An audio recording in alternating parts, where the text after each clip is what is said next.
present.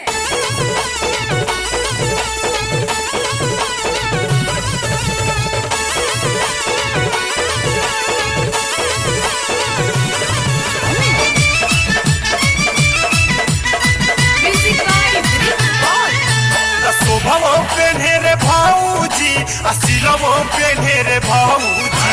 शोभवो पेन्हे रे भाऊजी असिलवो पेन्हे रे भाऊजी त होली में चोली पतंजलि ये हो होली में चोली पतंजलि हो कर दीदियो पेन्हे रे भाऊजी त होली में चोली पतंजलि हो कर दीदियो पेन्हे रे भाऊजी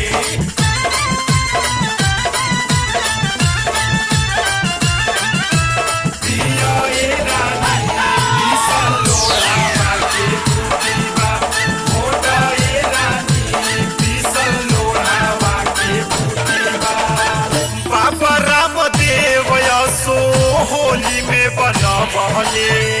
चोली आयुर्वेदिक में बा फायदा देखवले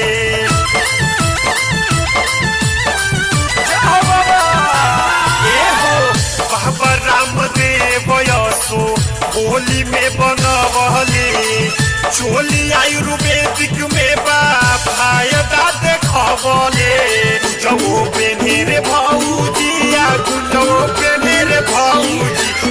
जबो पेन्हे रे भाऊजी गुंजो पेन्हे रे भाऊजी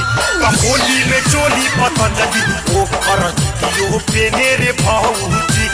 होली में चोली पतंजलि ओ कर दियो पेन्हे रे भाऊजी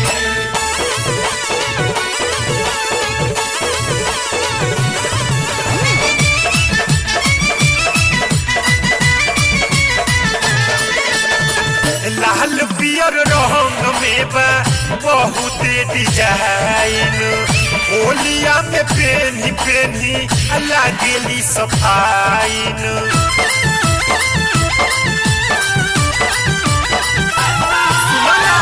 लाल पियर रंग में बा बहुत डिजाइन होलिया में पेन्ही पेन्ही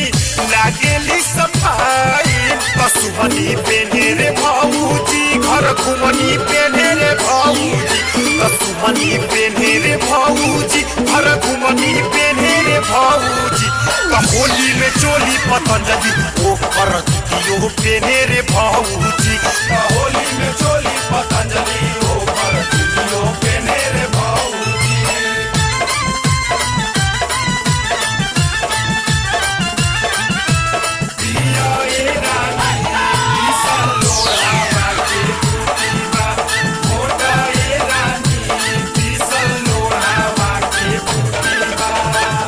बक्सर बाजार भेजी मंटू से मंगाइब रोहित लभर जी के पेनी के देखाइब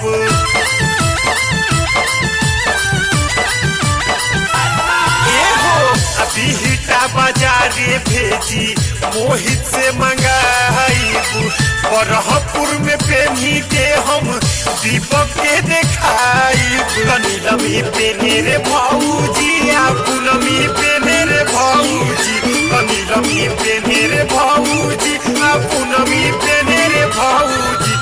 होली में चोली पतंजलि ओ कर दीदियो पेने रे भाऊजी होली में चोली